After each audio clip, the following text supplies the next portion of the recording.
Is socialism scientific or religious? This episode is part of my ongoing quest professionally to understand socialism's continuing attraction across generations. Now, one of the questions I have consistently is whether socialism is a multiple thing or if there's kind of a core socialism. So we can look at the kind of history of socialism in the modern world, for example, and look at early modern socialism such as Rousseau's or Babeuf's. And then as we get on into the 19th century, and early 20th century, the old left, as we now call it, dominated largely by Marxist approaches. Then a breakup of the old left in the 50s and 60s especially, and the rise of the new left, and then the last generation or two, the postmodern left and wokeist left, right, and so on. So the question here then is, are they all different? That is to say that there maybe is overlapping sets of themes, or is it the case that really these are all just variations on a theme? So a lot of people, for example, will say, this is just neo-Marxism or cultural Marxism or classical Marxism. And the idea there is that despite all the surface variations, there's a core set of Marxist commitments underlying it all. Now, another question, though, is not just the content question, whether these are just a series of overlapping belief systems, all of which we can call socialism because of, say,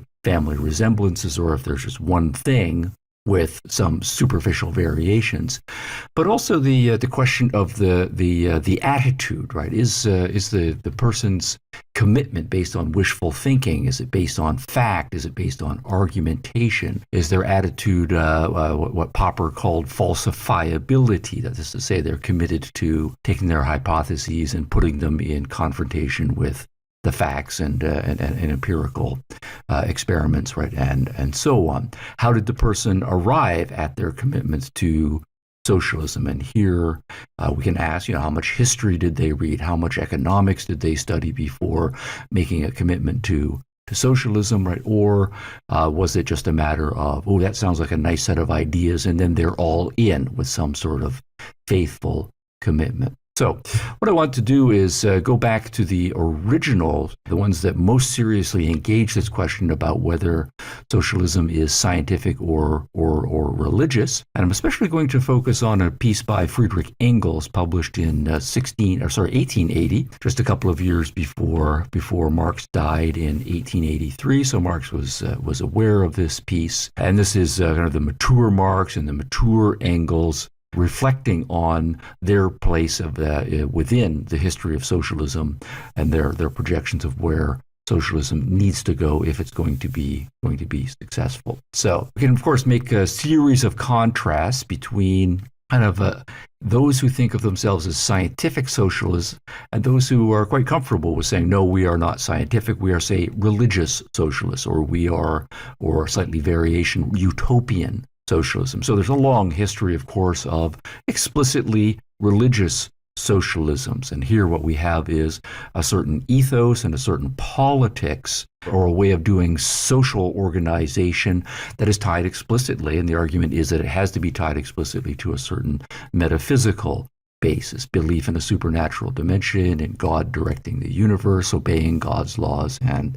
so on. So there's the long history of religious communes. So a group of monks or a group of nuns, right, will get together and organize themselves, and pretty much invariably they organize themselves among small c communistic notions. Everybody eats together and works together and prays together and sleeps together in communal halls, and there's not much individuality, there's no private property, and so on. We can look at the early Plymouth in the New World arrivals, the Puritans or the Pilgrims, and their first set of experiments.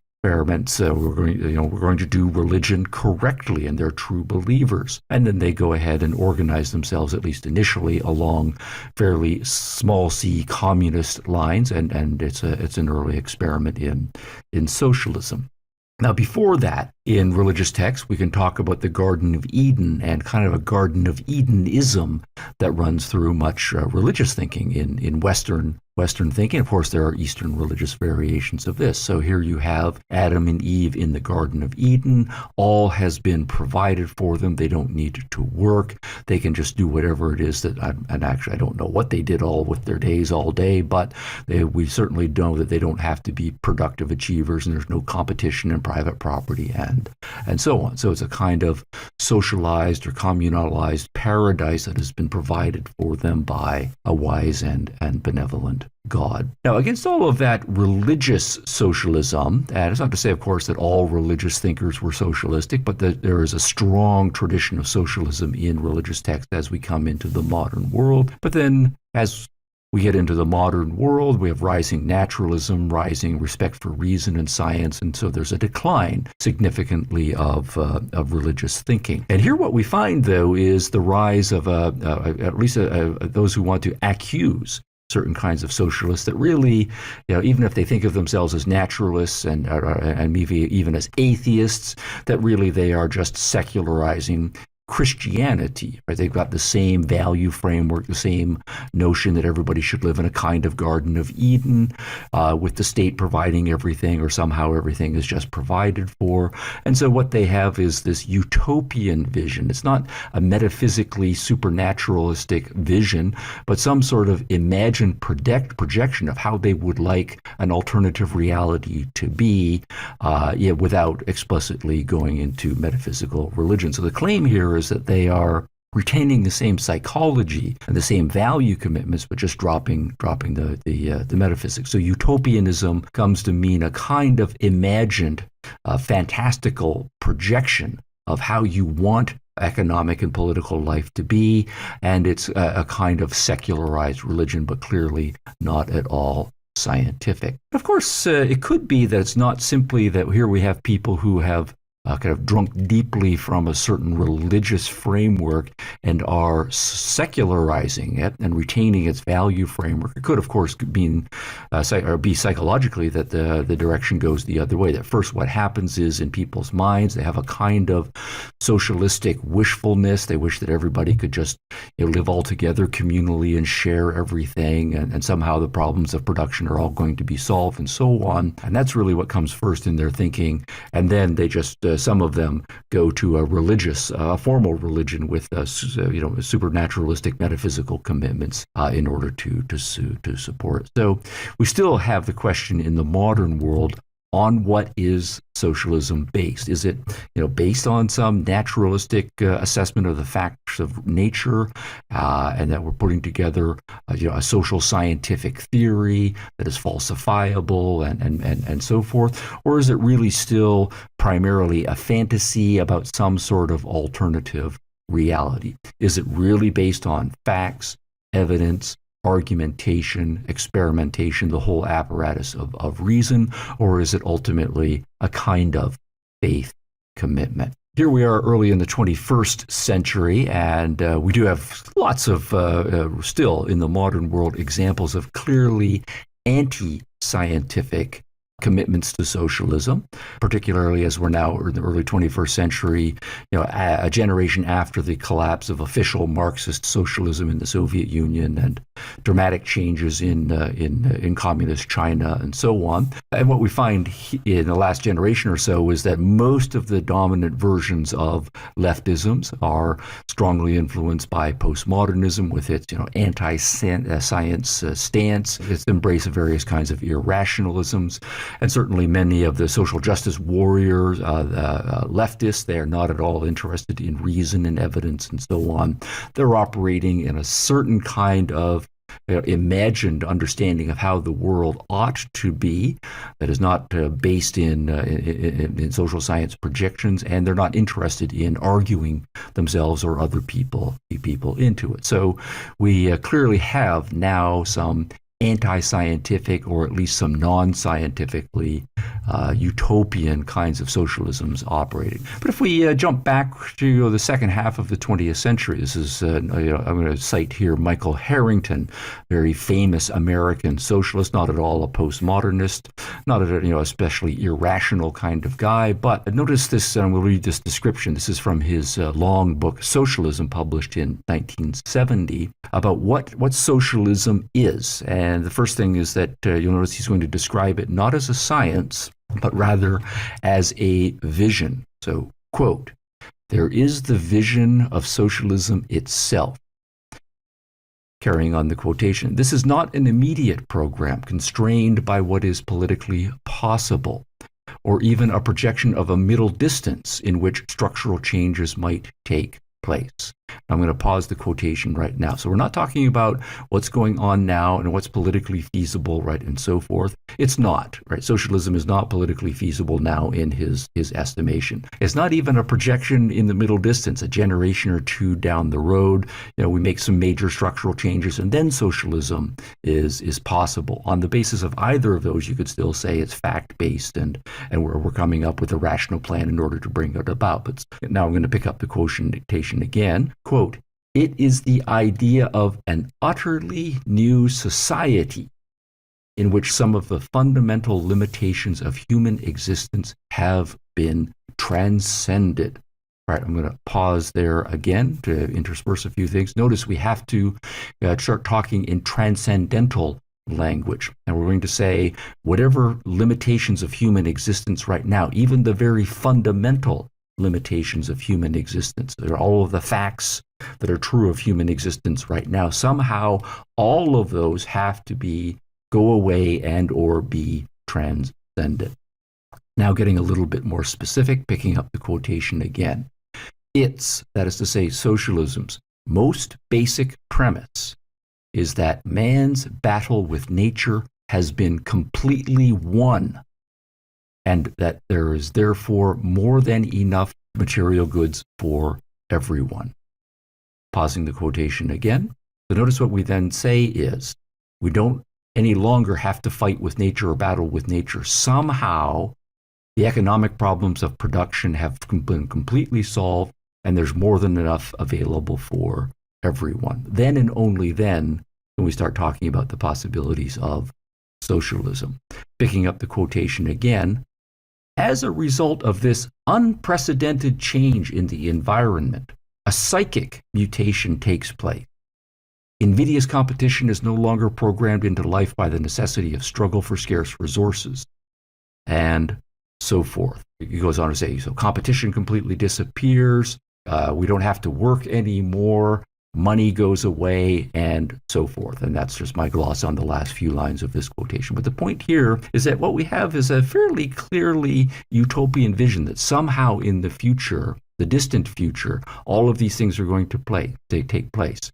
All of the natural limitations that are placed upon us, all of the economic requirements that are placed upon us, all of the things about human nature in response to that are factual realities of our existence right now, all of those are transcended. Then and only then, when that happens, can we start talking about socialism. So we've got some sort of highly utopian futuristic vision going on. And this is a modern American socialist in the latter part of the 20th century. Now, another source I want to mention here, going back to the middle part of the 20th century, Richard Crossman. He was an apostate from socialism as a young man.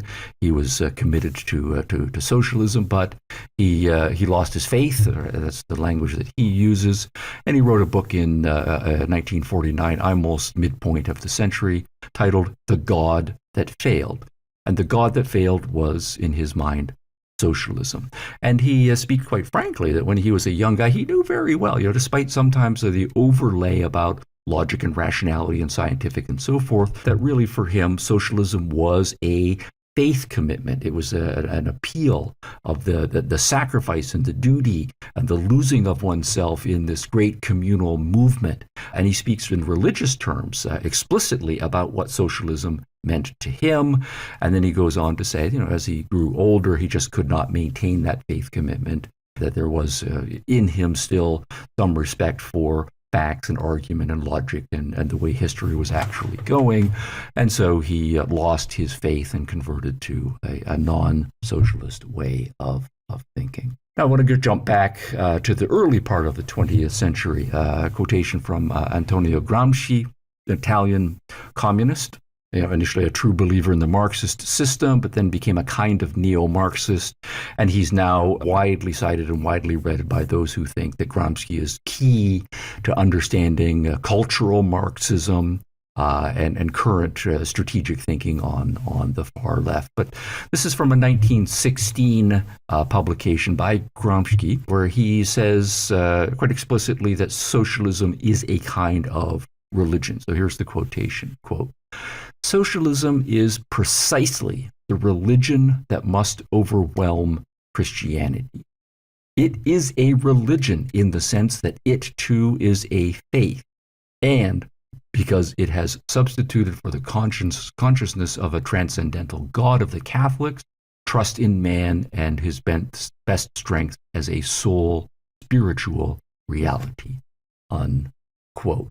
So the point here is that socialism isn't kind of religion with the same kind of faith kinds of commitments psychologically. It's just that what it is placing its faith in and has a religious commitment to is different from the traditional supernaturalistic one. So we come back to my question about whether socialism is one thing or many, whether it's scientific or not.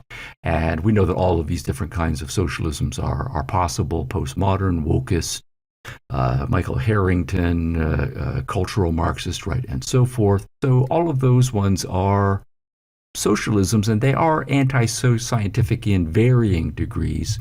So what I want to do, though, now is, before saying, the book is closed, that socialism is anti-scientific or non-scientific, I want to look more closely at the socialism that historically, the major version of socialism that has been most likely to claim to be ruthlessly scientific. And this is Marx and Engels' version.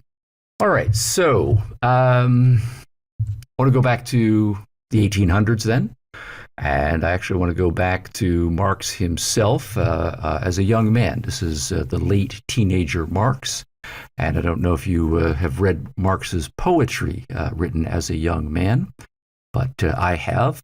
And one of the things that strikes me is, in part, this is Marx as a teenager, and of course lots of teenagers go through a writing poetry phase. And Marx was, of course, as a young man, part of the generation in which Sturm und Drang, a kind of a highly romanticized stress and excitement and like a dark adventure sense of what life is all about. So there might be a certain amount of that that's going on in his thinking here. But he also was raised in a religious family, and so he was well aware of the religious history. And so I'm going to read a couple of excerpts from his poetry here, is just to ask you if this has any sort of religious tinge to it. And tinge, of course, might be too light, that it might be that this is saturated with religious sentiment. And that maybe what we can see in Marx is someone who initially has a kind of religious psychology, and that the socialist commitments are going to be part of a religious psychology, but it's going to be the metaphysical elements that get shed while many other elements of the religious psychology are retained. Now, that's the hypothesis. Let me just read the excerpts here. This is from an 1836 poem, 4 lines from a poem called Feeling. Quote, "Worlds I would destroy forever, since I can create no world.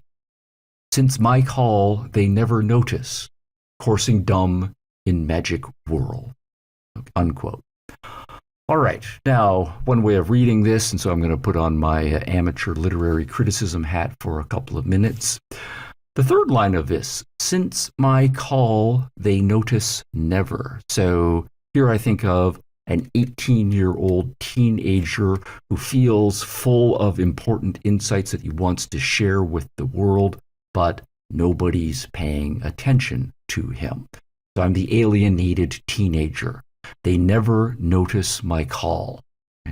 My words, when I put them out there, the final line, coursing dumb in magic whirl. So they just go out into the whirl and they're just lost, and it's like I'm dumb in the sense of not being able to speak. I'm a silenced being and nobody is paying attention to that. Now we go to the second line. Since I can create no world, right? I don't sense that I can be a creative person, bring my vision into reality. And then we have that very nihilistic sounding first line. Therefore, worlds I would destroy forever. So we have, at least in one sense here, the sense of an alienated teenager who feels full of passion and importance, but the world is not listening, and end result, or as a result and in reaction to that, I would rather just, in effect, blow the whole thing up.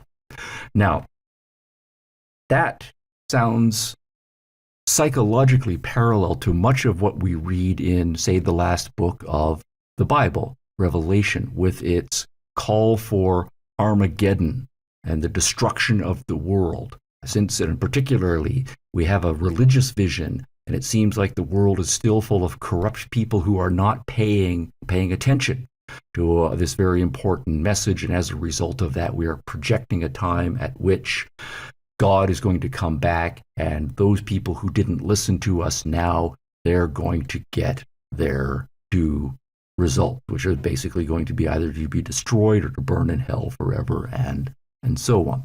So do we have in the early Marx a kind of secularizing, or perhaps not even too secularized version of that same kind of ancient religious psychology?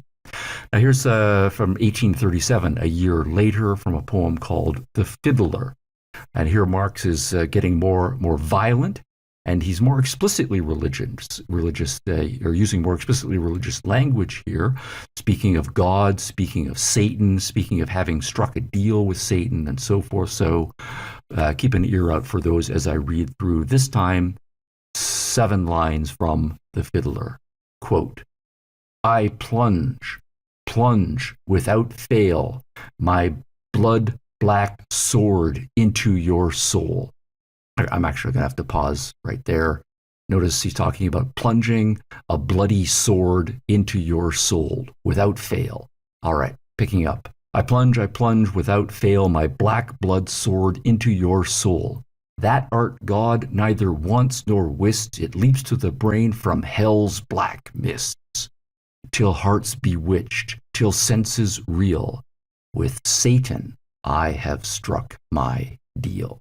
All right, unquote, pausing again, literary criticism hat for a few moments. I've struck a deal with Satan, and from hell's black mists, right, I come as a kind of a avenging demon who's going to plunge a sword into your soul, and obviously that's going to do serious damage, if not kill you outright. So, question then is going to be, in the early Marx, do we have someone who has drunk deeply from religiously philosophical, ideological wells and has incorporated that into his psychology, such that when we read the mature Marx with his understanding of class conflict and hatred and the necessity for bloody revolution and dictatorship and so on, that we still have some hangovers from this early Marx. All right, and if so, then that would be providing some support for the idea that even if Marxism later does become officially atheistic, materialistic, and so on, it's at some level of abstraction still a secularized Judeo-Christian cosmology. All right. Let's now jump a little bit later, a generation later, 1867. By the time we get to the very mature Marx, 1867 is the year the first volume of Capital, Das Kapital, is published. And by then, we've got a Marx who is 30 years older. He's not a teenager anymore. He's in the middle of his career, and he's very clearly thinking of himself as an atheist, as a materialist, as someone who's committed to a certain kind of logic, set aside the questions of dialectical logic in contrast to Aristotelian logic, but he sees himself as an advocate of a kind of ruthlessly scientific, socialism, and that's the self-descriptive label that both he and his colleague Engels promote to differentiate their version of socialism from all of the other ones. But it's interesting. So actually, there's an interesting quotation from the preface to Das Kapital in 1867, just to emphasize this theme of the strong science status. Right? So Marx, in commenting on how economic developments go, speaks of, quote, the natural laws of capitalist production. And then carrying on the quote, it is a question that of these laws themselves, of these tendencies working with iron necessity towards inevitable results, unquote. So here we have natural law.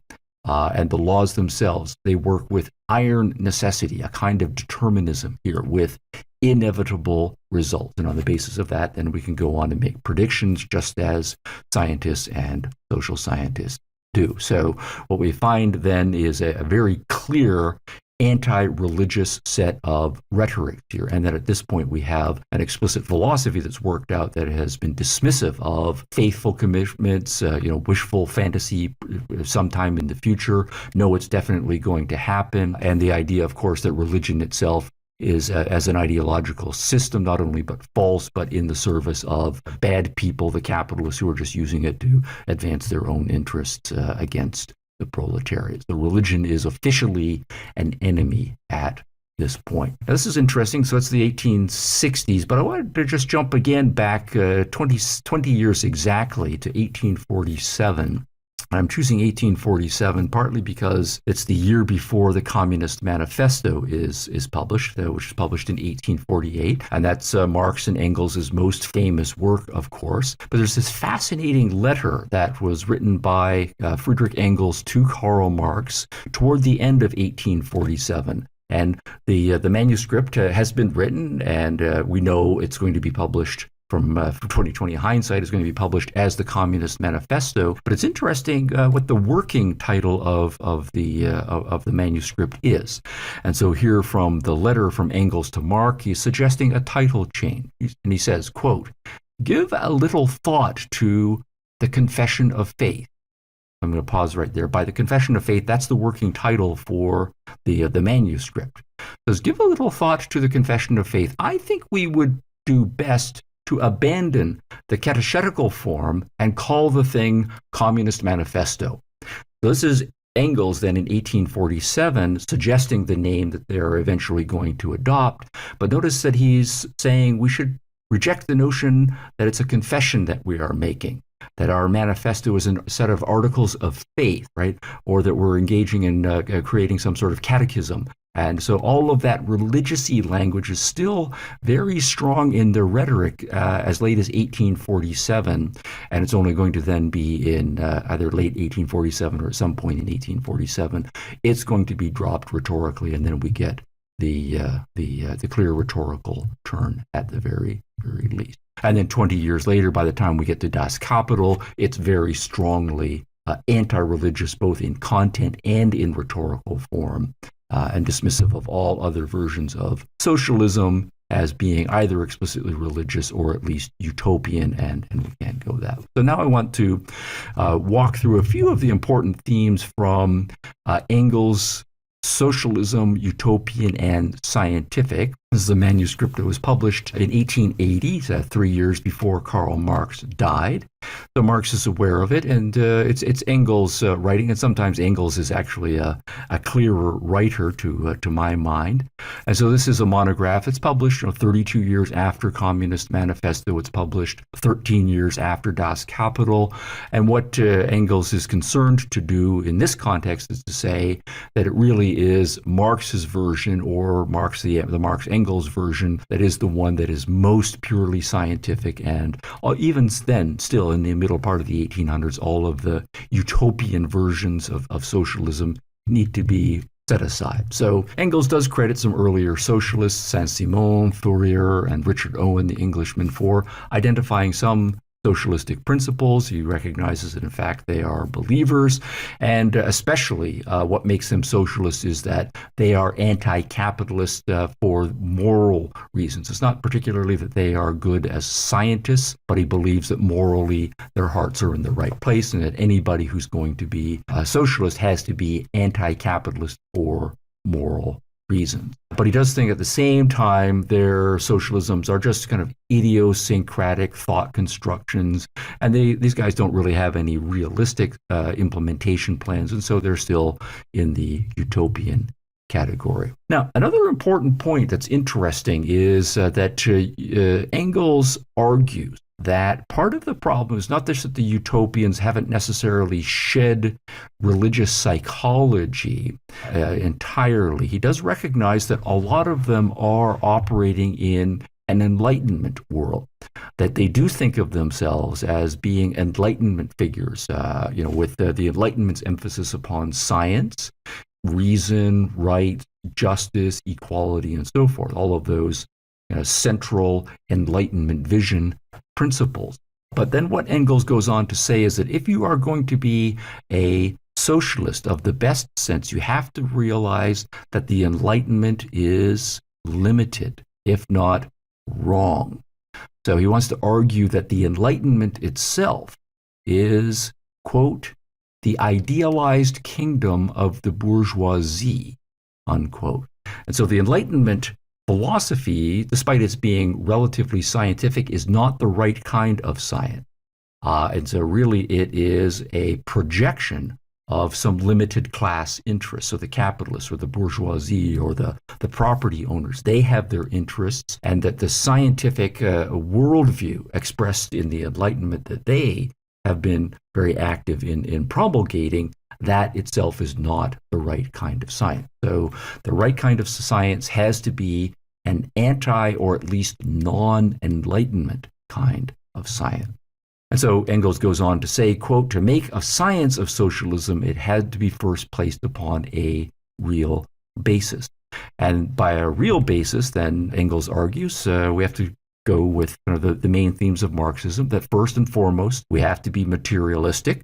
Right? Everything is material, and in a fairly reductionistic fashion, that of all of the materialistic forces that are operating in reality, economic material forces are the most important ones. That when we are talking about logic and the development of those economic materialistic forces, we do have to be logical, but it has to be not old-fashioned Aristotelian logical. It has to be a dialectical logic that embraces contradictions realistically. So that's going to be an important thing. And that kind of logic is very much non-Enlightenment.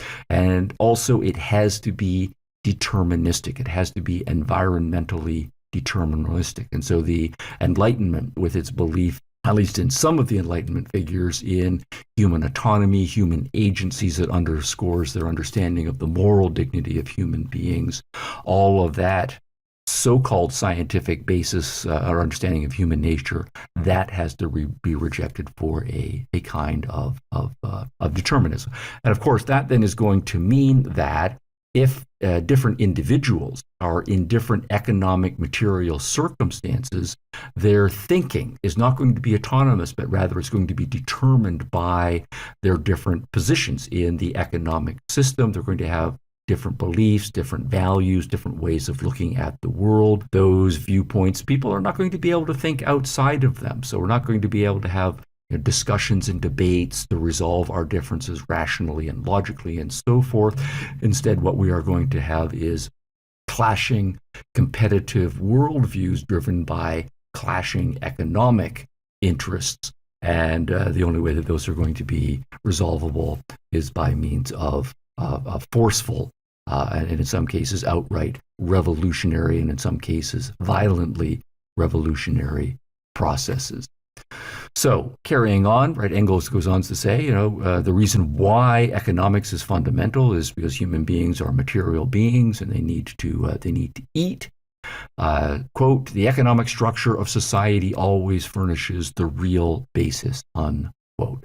And yet, by the time we get to the capitalist form of social organizations, capitalism is about competition between property owners. And so we end up with warring classes of society. The classes are trying to exploit each other, and all of them are experiencing various kinds of alienation.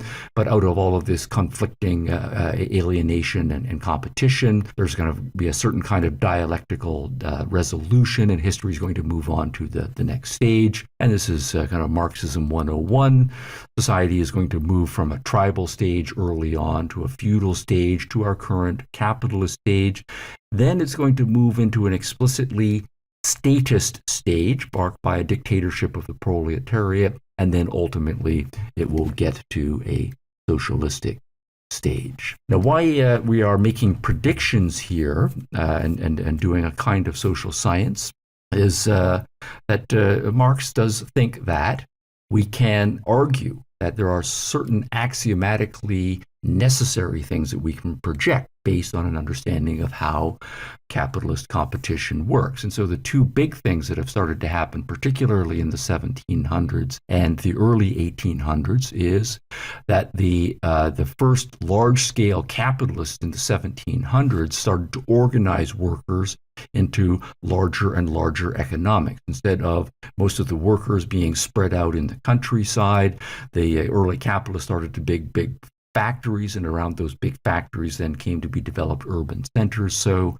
we are organizing what are initially scattered workers into cadres. Right? They all are living in more or less the same place, the same neighborhoods. They're spending all of their working days working together. They are being organized by the capitalists, and the capitalists are imposing upon them rules about when they're supposed to show up, what they're supposed to do. They're imposing a discipline and a kind of structure. So we have increasingly larger scale organization occurring in society. Now, of course, that is a great organizational achievement, and Marx recognizes it and Engels recognizes it as a step forward, but it has a kind of immorality built into it from their perspective, because the capitalists, they think, expropriate more of the resulting profits for themselves than they deserve to get in that particular circumstance. Nonetheless, the capitalists are a progressive force for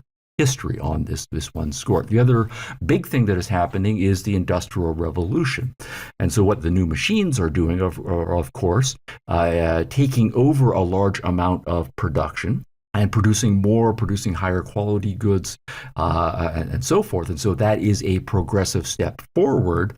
But in addition to the capitalists expropriating the surplus value from the Marxist perspective, and so therefore doing an injustice to the workers, what the machines are also doing, aside from organizing the workers, is putting increasingly them out of work. So the machines come along and do more and more of the work, which means fewer and fewer workers are needed to do the work. So the point is going to be that the workers, as a result of capitalist development from both of these forces, are going to be marginalized, alienated from their livelihoods, alienated from the wealth that society is producing, and then ultimately alienated from work itself. They're going to be made entirely superfluous in the capitalist economy. So the way Engels puts it is, quote, "Thus it comes about," to quote Marx, "that machinery has become the most powerful weapon in the war of capital against the working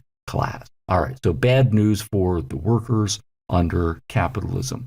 Now, an interesting point, though, is that Engels goes on to argue, and this is sometimes overlooked, right, in many criticisms or readings even of Marxism, particularly popular readings, is that Marx and Engels go on to argue that the exact same developments within capitalists also make the capitalists superfluous. And this is a direct quotation from Engels, quote, quote, "It's a compulsory law," unquote, that these large-scale economic developments and technologies then make the capitalists superfluous, because basically all they need to do eventually is sit around in their offices, pull a few levers, fill out a few ledger books, right, and so on. But eventually all of those things are just purely administrative functions that can be performed by clerks. We don't need the capitalists to do that anymore. And then as the machines get more and more efficient, the development of new machines becomes less and less important, and maybe even the machines can start making the further machines and so on. So even the capitalists become superfluous. Quote, the merchant and the manufacturer are socially quite unnecessary, unquote. And so then Engels goes on to argue that eventually their economic functions can and will be taken over by the state. And so what we'll then is have a large state administrative set of functions. Everything is basically going to be run by the government. It's at that point the proletariat, who are of course miserable, they are alienated from pretty much just everything, but they have developed a kind of class consciousness. They are organized, they are angry, they're going to realize that they have the superiority of numbers. What they are going to do is then rise up and take over by force. Quote, the proletariat seizes political power and turns the means of production into state property, unquote. But then Engels goes on to argue that there's a continuing development here. So we now have a dictatorship of the proletariat. Everything is owned and run by the state. But, quote, in doing this, it abolishes itself as proletariat, abolishes all class distinction and class antagonisms, abolishes also the state as state, unquote. So here's the line about the state eventually will wither away. So production will be fully organized, fully automated. This is the next point I wanted to mention here. It's all done by the machines. Everybody knows what they need to do, rather to military. Right? The administrative structures are all in place. And so Engels goes on to argue it's at this point we have freed humans from, quote, the mere animal conditions of existence, unquote, and thus freed, quote, man himself more and more consciously can make his own history, unquote. So notice where we have ended up is this idea that once the capitalists have organized everything, and once all of the machines are developed to a high level of development, we don't need capitalists anymore. We don't need machine makers anymore. We don't even need many organizers because it's all pretty much automated at this point. And then the system, or the machine, so to speak, runs itself pretty much without needing for any human intervention. As a result of that, all of the stuff that we need is more or less made for us, and we can then just do whatever it is that we want to do. And from the Marx and Engels perspective, it's then and only then do we stop being animals that are slaves to nature, slaves to machines, slaves to the man, slaves to capitalists. We are then freed, then and only freed, and we can start making our own selves instead of being made by all of these forces beyond our control. My question at this point then is, since the question is scientific socialism or utopian socialism, scientific socialism or religious socialism, how logical is this system? How realistic is this system? And I want to focus especially on what Engels and Marx are saying are the last two steps of the development. And I think it's one thing to be able to say, we live in a natural world. People have to eat. We are material beings. There is competition. And on the basis of that, you can have a certain kind of theory. I don't think it's a true theory about economic exploitation and alienation, and that certain kinds of things are going to happen in the future. Okay, now I can understand that that is scientific and there is a kind of logic to it, even though I don't think it's true. Right? So that would then just be one hypothesis about economic development that we would have arguments and so forth. But notice the last two steps of this seem to be of a different order. The first one is a claim about politics, that having seized power, we will get to this dictatorship of the proletariat state, but the state is necessarily going to wither away. The question then is, how realistic an understanding of human nature is that? And so what we have to imagine is, given what we know about human beings, if we can imagine them having complete dictatorial power over an economy, how likely is it that they will relinquish that power and voluntarily whatever that means, right, and so forth? Or is this some sort of waving a magic wand and saying, I hope or wish that the state power would just wither away, particularly given the long range of history of what happens, not always, but most of the time, when any individuals or any group of individuals do acquire a significant amount of power. Now, notice, of course, that the Marxists have said, well, when this happens, there is going to be this psychological transformation of human nature, that our psychology is just a reflection of or a product of our environmental circumstances. So maybe you and I,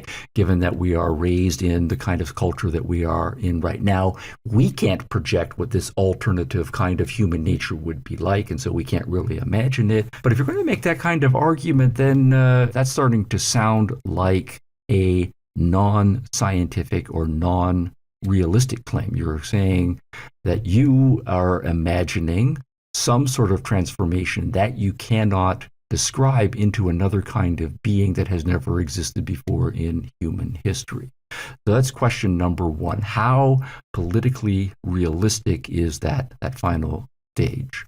Now, second, a kind of an engineering and economic projection that is made in these final stages here, that human beings will transcend all of their production needs. And so what was then going to happen is machines are going to develop to the point where everything that we need and want in order to feel and to develop ourselves fully as human beings, the machines will make it for us. We will not be bound by the necessity of economic production. How realistic is that? Now, of course, there's an interesting claim, because now here we are in the early part of the 21st century. Artificial intelligence is making strong progress. Robotics is making strong progress as well. And right now we're having quite a few people who are saying, well, this is basically meaning that in 10, 15, 20 years, basically all of the robots are going to be doing all of our jobs, and there's going to be nothing left for us to do, and we're not going to have to work, right? And or the software is going to develop sophisticated enough that all of the thinking work is going to be done by software programs and next generation computers, so human beings don't have to think. So we don't have to do physical labor. The robots are going to do all of that. We don't have to do any thinking labor. The software is going to do all of that. And then what are human beings going to do? And some people are thinking that that is a realistic assessment of the human economic, technological, assessment. Okay. Now then the question is going to be, if we then jump back to the 1870s, 1880s or so, that's 140, almost 150 years ago, how realistic in the latter part of the 1800s was it a drive to say that all human needs will be met and people won't have to work at that point? And then at the same time that this is projected as a positive state. Of course, in our generation, a lot of people are worried, what is the meaning of life going to be if I don't have a meaningful career available to me? What we do kind of find, not kind of find, but strongly find in Marx and Engels is this idea that that's a desirable state, not to have to work. And so to notice the claim that we are right now just animals. And why are we just animals? Well, we're just animals because we're we're not even a human beings yet in a full sense, because we have to work. We have these material needs that we have to satisfy. We're constrained by economic circumstances and so forth. And only once we have transcended all of that animalistic stuff, then we can only become human beings. But then what we're doing is defining our desired state as human beings against what are realistic material and economic circumstances. A human being then is defined not as part of the natural world as it really is now, but as somehow having again transcended all of those. And so the question I've got is, have we not just gotten to some sort of modern Garden of Eden scenario? And by modern, I mean that it's not a God-based Garden of Eden scenario. So if we go to the earliest Garden of Eden, the idea there is everything was just provided by God, and then God puts human beings in the garden, but then he leaves them alone. And then they can do whatever it was that Adam and Eve did all day, but they don't have to work. And that's the ideal circumstance initially to be put in. But now what we've got is Marx and Engels saying that everything is basically going to be provided by the state, and all of our material needs are going to be looked for. And then the state is going to wither away, or the state is going to go away to leave you all alone. And that doesn't strike me as psychologically very much of a difference, and it doesn't strike me as very much of a value difference. And in both cases, what we have is the projection of some, I don't even know how far in the future, state where some rather unlikely things are supposed to happen, and then we're supposed to imagine that there's a huge transformation of human psychology into another kind of being, which again, we can't quite imagine. So I end with the same kind of questions about the claims of utopianism versus science. So even in the mature Marx and the mature Engels, they are very vociferous in claim, we are not utopian, we are not religious. But there still seems to be a question about whether they are getting to their ultimate vision for where they want their version of socialism to be. Are they getting there first by wishful thinking and then just developing a philosophy to support that? Or is it really the case that they're first looking at economics, they're first looking at history, and then they're projecting logically results that they think can be argued for and so forth? Now, I think that both psychologies are, of course, possible. My sense about Marx and Engels is that it's a mix. Initially, socialism is a kind of faith for them, and it does then come to form a deep part of their psychology, but they are enough individuals of the modern world to attempt to do a certain amount of science. They do have a certain level of respect for naturalism, for logic of whatever sort, for an understanding, trying to put human psychology on a more naturalistic setting as well.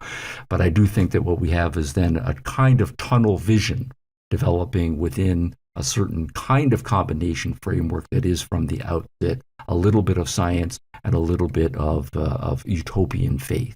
Now, the relevance for our discussions now in the 21st century is that I do think all of these versions of socialism are still out there. Some are metaphysically tied to supernatural dimensions. Some are naturalistic. Some of them are based on a certain understanding of history, a certain understanding of economics. Some of them do seem to be just wishful projections. Some of them are based on the willingness to argue and discuss.